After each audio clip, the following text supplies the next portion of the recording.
Welcome back, everybody, to another episode of Dive Into Diet. I'm with the star of the show, Lucas Schmidt. I said your last name right. Like, sometimes it's Schmidt, but it's Schmidt. Schmidt. Yeah. Schmitty. Schmitty. Yeah. Like, have you ever seen New or Girl? think like you might say a bad word, and you'll get my name probably right. You've been Chef Schmidt. Woo! You've been Chef Schmidt, Chef Lucas here It's hard last to say couple that, episodes, isn't it? Chef Schmidt. Yeah. Be careful. But now we're going into, I think more of your sweet spot because you do a lot of this with your clients. Mm-hmm. And it's about kind of goal setting around your health. Yeah, goal setting for behavior, nutrition, health changes, things you need to change in your life. Yeah. How, based on what you've seen with people, how important is this part of it? For the majority of people, for everybody, I guess it's incredibly important. Some people operate pretty well just uprooting everything and just some people can go all or nothing. Most people aren't that way though, especially if you have a career, you have kids, which is just a career in its own. It's all consuming. So most people need very small steps that are easy to take that add up to an overall big result. That's what I try to aim most clients towards. Now, if I get a specific client who's like, listen, in 6 months, I'm going to be doing this incredibly difficult athletic feat, and I have to achieve this very quickly and very aggressively, then I think they might come in understanding that, well, then we need to be able to make a lot of sacrifices and change our lifestyle immediately. But that's not common. It's very uncommon. In fact, nobody has come in and said, I'm going to be doing a decathlon, help me, So most people come in and say things like, hey, I work full time. I have 3 kids. Help. I need, So a big thing is tailoring expectations. Actually, that's a lot of what the appointment is about, is saying, okay, first I do a lot of info gathering. What do you like to eat? What do you absolutely hate? I'm not one of these people that thinks everybody has to eat, I don't know, cucumbers. I don't know, something that you might think is healthy. Lettuce. If you hate it, I'm not going to ask you to eat it because that's ridiculous. That's not reasonable. So the sort of process would be, let's establish what's the overarching goal, like the end result, long time away. And sometimes I have to explain to people that it's not going to be 3 months. It's going to be 6. Right. 9. Okay. So first thing, we got to shoo that goal way down the road if we want to be realistic. What's the overarching goal? Most of the time, I'd like to lose a little bit of weight. I'd like to lose some weight. Okay. Is that typically what you're saying? That's a typical goal. More so than I want to be able to squat. No, that's not common. Okay. Yeah, and athletic performance isn't super common. It's a cool goal. It's fun. It's really fun to figure that out. But most of the time, I would like to lose some weight. Or the second most common is I would just like to clean up my eating. I feel like I don't eat well. I think I eat a lot of junk food. I'm not sure if this is good for me. So that's a little easier. Yeah. But the weight loss, a lot of the times it's, hey, my hormones are screwed up. I'm seeing, Dr. Rogers on the side for that, because I'm not a medical doctor for that business. But that affects your metabolism. It affects how you deal with food. So we figure out the overarching, very simple goal, weight loss, very simple goal. Yep. Then we break it down into a series of small goals. And this is where it's a little odd, I think, for some people when I say it has to be easy. Because most people associate weight loss with hard work, which it is hard work, don't get me wrong. It's not going to work if you think of it that way in the moment. If you have 3 kids and you're working full time, I don't know where we have room for hard all day, because that's all hard. Right. We need less of that. Right. We need changes that are seem like nothing. Like, oh yeah, I can totally do that on my way out the door. What is that? That's nothing to me. So that's what I work to figure out. So is that something that you're trying to get out? So for me, you try to figure out, okay, what's easy for Ben? Yes. Okay. So let's set it up. Let's create our own right now. Let's create a pretend goal. Okay. Say you want to lose 10 pounds. I don't know. It doesn't even have to be specific. You just want to lose some weight. You'd like to look differently than you look. Okay. Right. Not that you need to, but we're just, So then I'm going to say, well, okay, walk me through your day of eating. We walk through your day of eating. Say with your coffee, you're adding a sugary creamer. Okay. Say that's the thing you're doing. And say at night, every night you sit down and you eat a quarter box of Cheez-Its. and say at lunchtime you go to McDonald's. Okay, those are 3 things maybe that are inhibiting that goal. Okay, so what I might do is say, okay, let's pick one of those things, just one, not all 3. One, even though all 3 of those aren't great. Cheez-Its are delicious, but they're not great for you. No. So let's pick one. What's the easiest if you were doing those 3 things, which one of those is the easiest for you to sort of not even get rid of, but manipulate a little bit? I would say I can manipulate the McDonald's thing. Okay. I can get rid of that. Or change it somehow. Or change Okay. it, yeah. Yeah. So, okay, you've picked the McDonald's. See, I personally would have picked the coffee. Okay. Because we can still have coffee.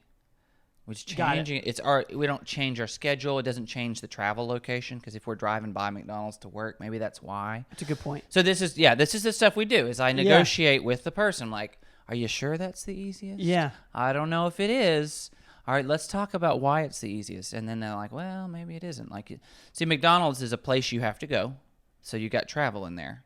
Maybe it's convenient. Maybe that's why you're going back to McDonald's. That's going to be harder to disrupt, right? We're already busy. We need to keep our convenience for now. Right. So let's tackle coffee. It's easy. You probably do it on your countertop in the morning.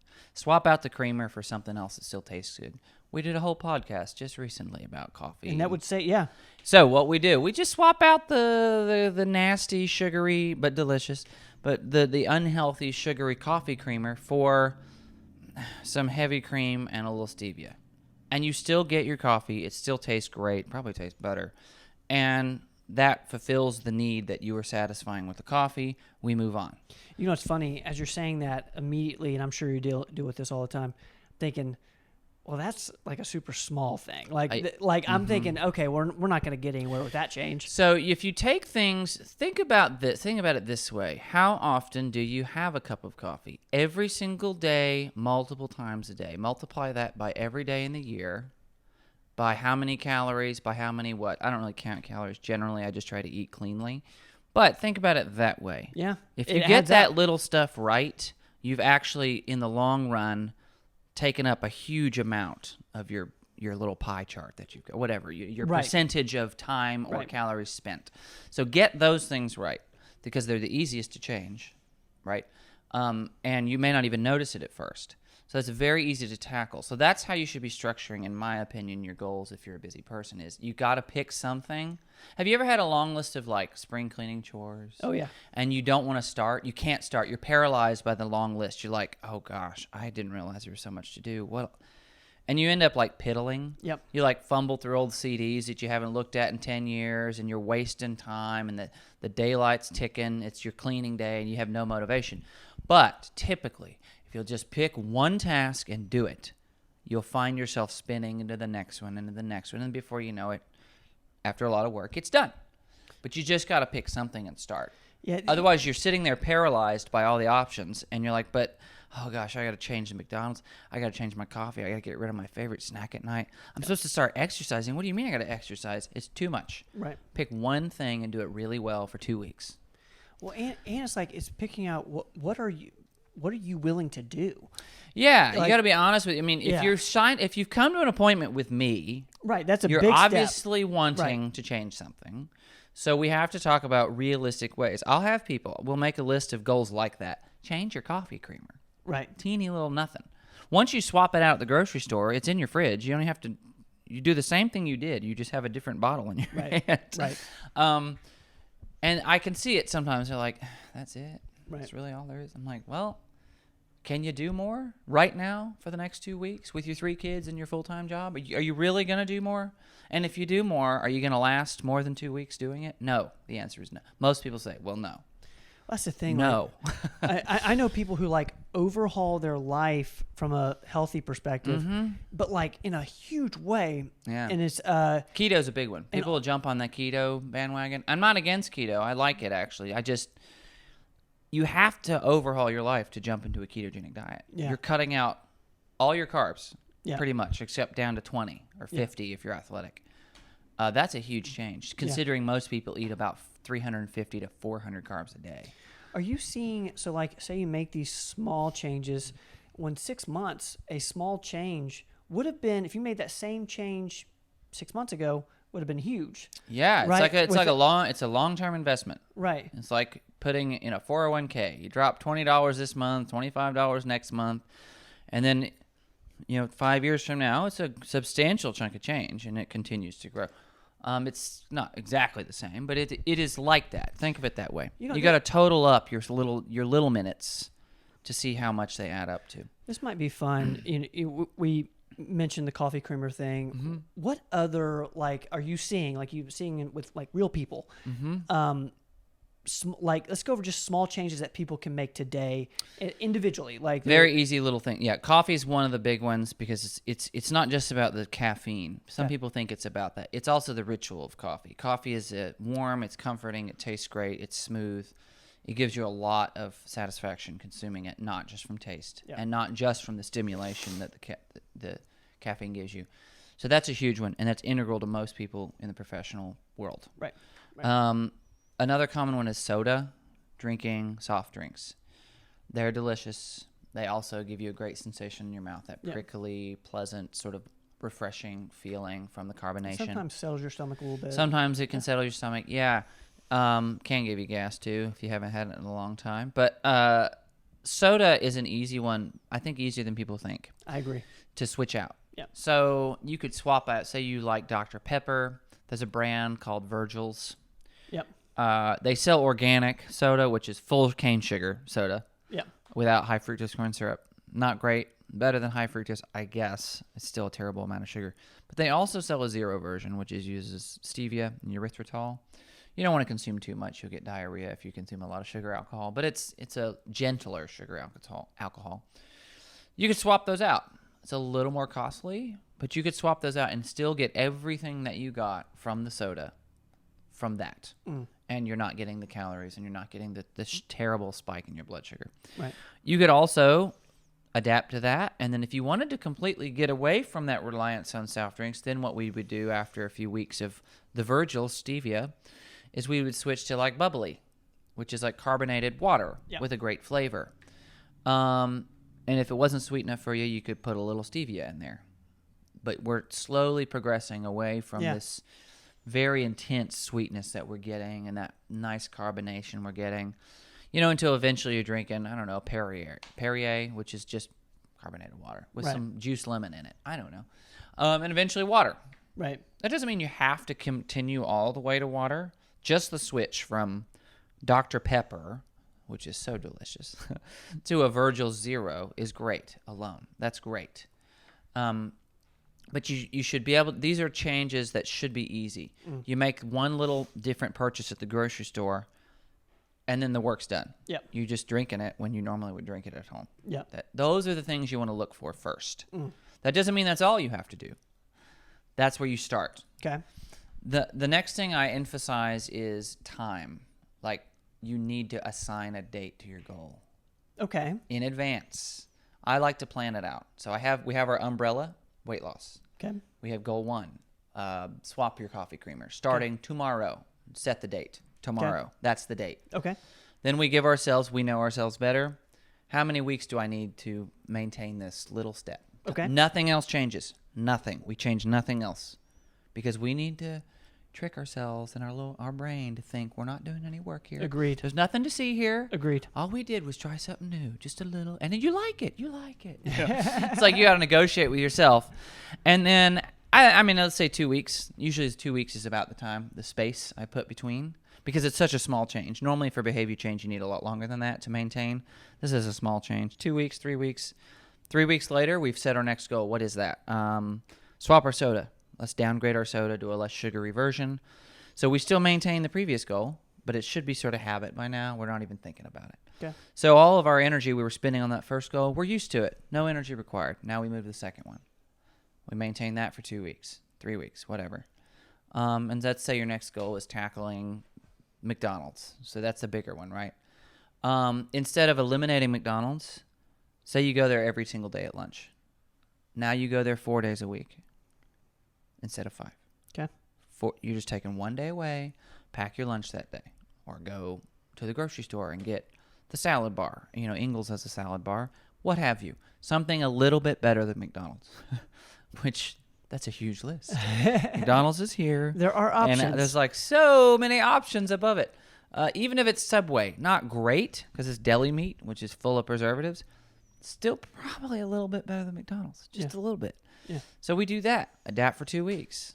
Well, what's another day? Downgrade it one more day. 3 days a week now. We've relegated McDonald's to 3 days a week of the work week. 2 of those days we pack some fruit, some good cheese, some fresh fruit, some Greek yogurt with some of our fruit, or we cooked some chicken. We had dinner last night. We bring it with us. Things like that. Not a huge change. Stuff you may already do. You want to try to find ways. I love using leftovers for other stuff because the work's already been done. Right. That food's just sitting there. I can eat that. It's less work. And if you have kids, chances are you're probably cooking sometime. Right. I mean, usually. So those are the way I would structure the goals. And you need to plan out. I probably plan out in a session because I've somewhat limited time, about 3 to 4 to 5 months. 3 to 5 months worth of little tasks. Of 2 weeks. Time-specific goals over 2-week periods. And the thing is, as you move down, you don't revert back. Those things are now, in theory, becoming habit. Yep. And we continue to do that. So another one that people struggle with is drinking enough water. Okay, so you drink 2 bottles a day of water, 16 ounces each. Like a standard bottle of water, 16 ounces. You got to get through 2 of those in your day. I don't care if you mix something in it for now. I just need you hydrated. Okay, and some people are like, well, am I allowed to have my little Lipton mix or am I allowed to, even if it's junky, I'm like, is that specific to the goal? No, then I don't care right now. I don't care right now. You have to isolate these things. Don't freak out. Stop looking. You're missing, they say missing the forest for the trees. Yep. Because you can't see the overarching, you're bogged down in all pick your one thing, do it really well. It'll become a habit. 10,000 habits later, you're like a new person. Super interesting. Yeah, you got to get the stuff that you do every day right. That transpires, not that I'm a therapist, but that actually translates into relationships too. Get all the little stuff right. Can you say that again? So the stuff that you do every day right, meaning the coffee thing is big. Yeah, things that you drink or eat every day, that are like part of your routine. For most people, even unhealthy people, I would say McDonald's probably isn't their 7-day, all 3 meals a day a week. No, that's probably pretty rare. Yeah, I'm trying. But I mean, like things like, I have a Dr. Pepper with my lunch every day. I would say coffee. I would say soda is a big one. Sweet tea around here. Sweet tea. Yep. Sweet tea. Swap it out for get unsweet tea. Keep a bottle of liquid stevia in your bag or liquid monk fruit. You will not know the difference if you drop it in the tea. Yeah. A few drops of tea. Get your giant sweet tea at McDonald's. You can still get it unsweet. Drop a few drops. Stir it up. It's sweet, no sugar. You know what is interesting? I love burgers. And one thing that there's this burger deal at a favorite place I go to weekly. Mm-hmm. And I'll get a burger. But what I've started to do is, one, I got potatoes instead of the French fries. And then, because it's a pretty big burger, I just won't eat the top part of the bread. So I still eat the bottom part. Okay. Yeah, you've compromised. So I'm not like full on, no bread. Well, and that's, if you can do that regularly, you've cut your bread consumption in half for that meal. Right. Completely. And that doesn't sound like much in the one meal. Times that by every week of the year. Right. That's a lot of consumption knocked down. Right. So, and I will tell you, tailoring expectations, if you drop 30 pounds in a month or 2 weeks, if you're not on Ozempic or Mounjaro, that's a caveat. Not that I'm promising you will if you're on those, but some people drop weight pretty quick on them. But then I would ask, what's wrong? Are you sick? Oh. Do you have dysentery? Yeah. Do you have explosive diarrhea every night? Right. Why are we dropping weight that quickly? Right. Are you starving yourself? What are we doing? Okay, because typically that's not healthy. That means something's wrong. You shouldn't be melting 30 pounds off of yourself in a week. Right. That's insane. That's an insane amount of weight to lose. Unless you have a medical emergency. That's, that you can't help that. Again, something is wrong. So tailor your expectations. Unless you have some kind of crazy competition and you've set this nearly impossible goal of losing 30 pounds in this next 3 weeks to that goal, expect weight loss to be slow. Expect it to be slow and steady. Unless you're, if you take Mounjaro, that's a different thing. Right. you should expect those things to come slowly. What about exercise? We had Dr. Ashley Lucas on the Common Sense MD this week, it was probably a couple weeks ago now at the time that we're posting this, but she talks about non-negotiables, and one of hers is moving every day. Like, how would you kind of help somebody get active? You know, like if my goal is, hey, I want to exercise more. Yeah. Or would that be underneath the umbrella of weight loss? That would be. Some of them are goals. Most of them are nutritional. But sometimes, because I'm a trainer as well, I'll throw in a little activity goal in there. So I've had a couple people who have office jobs, and their goal was starting 2 days a week, you need to do a set of 10 push-ups on your desk. Oh, like not full push-ups on the floor, because it takes 30 seconds to get up, put your hands on the countertop, and do easy 10 little push-ups on the countertop and sit down. That's it. We couldn't call that a substantial workout. Right. But that's something. It's better than zero. Do it. If you do that, you'll probably find yourself wanting to do a little bit more. And then we set another goal, 3 days a week, 4 days a week, 5 days a week. Now we've maintained a habit. Now let's increase the rep number. Only 1 day a week. And it's slow. You got to build it up very slowly.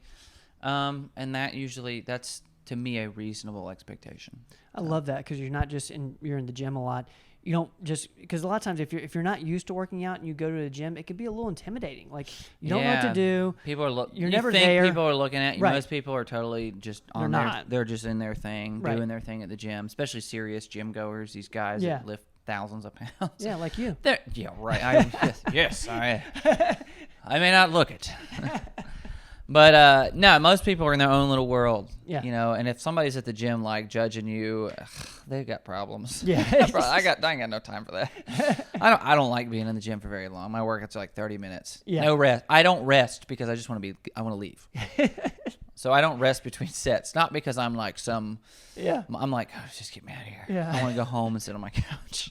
Only 10 more minutes. Only 10 more minutes. So, but that's true. Yeah, and also going to the gym and doing an hour workout, and that's your first thing. Yeah. I'm not judging you. That's great. Awesome.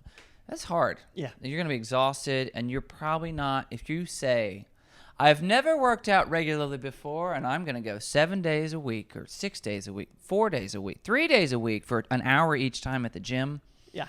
We'll see. Yeah. I'm not saying, hey, maybe you'll do it. But I think it'll last 2 weeks. And the same thing, like, you know, one thing with me, I've tried to get more into like reading, and it's not easy for me to sit down and read. But that's hard. That's like saying, you know, going from not reading at all to like reading, you know, this huge book in 2 days. Yeah, I'm gonna read the whole Bible in the next 2 weeks. Yeah, right. Yeah, okay. You'll get through the Genesis, maybe. Okay. It's similar. Anytime you're trying to change your behavior, you've got to set reasonable expectations. Well, I think this exercise is super important. I hope you guys get a lot out of this. Like, start small. Mm-hmm. One thing the big thing I'm getting from this conversation is don't feel bad about doing small things. No. I think for me, it's like, you know, I can fool myself into thinking, well, what's the point? Like, what's the point of, you know, changing creamers? You know, like, what is that going to do? That's nothing. That's a drop in this and that. Right. It's like, okay. Right. It's almost like fall in love with the small changes. Yeah. You know? Get them right. You get all that right, the other stuff will fall into place eventually. But you got to start somewhere. And somewhere is not everything all at once. That's ridiculous. It's just not going to happen. The only exception to that is if you're like with a big group of friends and it's like a competition, you know, these challenges people do on YouTube, these 30-day challenges. Yeah. Those are fun, but they last 30 days. Right. And you know it's going to be over in 30 days. Right. So, of course, you can do it. But you're not going to maintain it for your life. Right. It's a 30-day challenge because at the end of a lot of people will put themselves through the most terrible things for 30 days to get some likes on YouTube. Yeah. I've watched some of these 30-day challenges, fascinated at what these people will go through. And then they quit after 30 days, and they don't ever come back to it. It's really interesting. Like, you know, one thing I've tried to do is cut back on my alcohol consumption, and it's a tough one. One of my rituals, like coffee, is I like having a beer at night. Mm-hmm. And one thing I've done is, you know, non-alcoholic beers are becoming like a really big thing. So I just replaced the alcoholic beer with a non-alcoholic beer because it's not for the alcohol, it's for the ritual of it. Yeah. And it tastes similar. It's not exactly the same. I recognize that. But it is like, I'm drinking less alcohol. Yeah. It's great little swap. Whereas like, the people who go like, there's a dry January or, there's lots of different dry months. And then you go back to drinking a whole lot. Yeah, I don't know. I don't know enough about the dry. Right. I know what those are though. I know what you're talking about. And me, I'm going, or the no meat, whatever. I'm like, you're not, any substantial change you're creating, you're going to completely undo the day you're done with this month. You're going to completely, now if it's for religious purposes, that's a separate thing. Right. But this is, to me, I'm going to go, why are you just... Well, I think there's cut back in general. This is interesting. I know go on a bender the day after the dry January and undo every bit of regeneration your liver had in January. Well, it's interesting. I think the way you're talking about with these small changes is you're making long-term behavioral change. Correct. Whereas the challenge is more of an exercise of willpower, I would think. Yeah, and nobody has unlimited willpower. Right. Nobody. And I think you will not succeed. The way we're doing it is you're making the changes that require no willpower. Very little, if any. Some of them do. Sometimes the most common goal I issue to most people is increase their protein intake. Oddly enough, for weight loss especially, I want you to eat more protein than you're eating. Most of the time. Now, if you're already eating, 150 grams, that's crazy. Most people are eating like 30 grams a day. And especially if you're over 40, you need to be eating more than that. I would prefer 60 to 80, especially if you're active. Man, you need that protein. So, and people find when they do that, I'm telling them to eat more, not less, to lose their weight. I'm like, you need to be eating more of this. But we start small. I say, we figure out where they are now. We walk through a day of eating. Again, we isolate what they've got, which is like, let's say I end up eating a total of 35 grams. I'd say, okay, well, your first goal is to get to 45 grams. That's a matter of a little more chicken, like 2 more bites of chicken. That gets you up to your goal. Super easy. And then we grow that protein goal. But protein's filling, so they find that they don't have room for the junk food because they're eating the chicken to get that goal. So that's another approach. But, yeah, so if I had to summarize, because a lot of info is overarching goal, very simple, weight loss, more energy, whatever. Isolate the variables in your day that you do the most regularly. And then of those, let's say there's 5 of them, pick the one that's the easiest and the next, rank them. Easiest to change to hardest to change. Work through these easiest ones in increments. You have to dissect tear them apart. And if you can't just fix the whole problem, split it into 4, and then it's like a little, it's like a web. It grows out. You break it down until you can change it. Interesting. And then, don't look at all the other stuff. Just look at the one thing. Get it done, and then look at the next thing. So that's a great way to end the show. Yeah. Is that a show? That's a show. Hopefully. Guys, he says it's a show. I hope you guys think it's a show. My goal was to have a show. Guys, thank y'all so much. Watch this again. Send it to a friend who's trying to make a behavioral change, trying to make 2023, when we're recording this, the year they get healthy. Lucas, thanks, man. Thank you. Don't go away.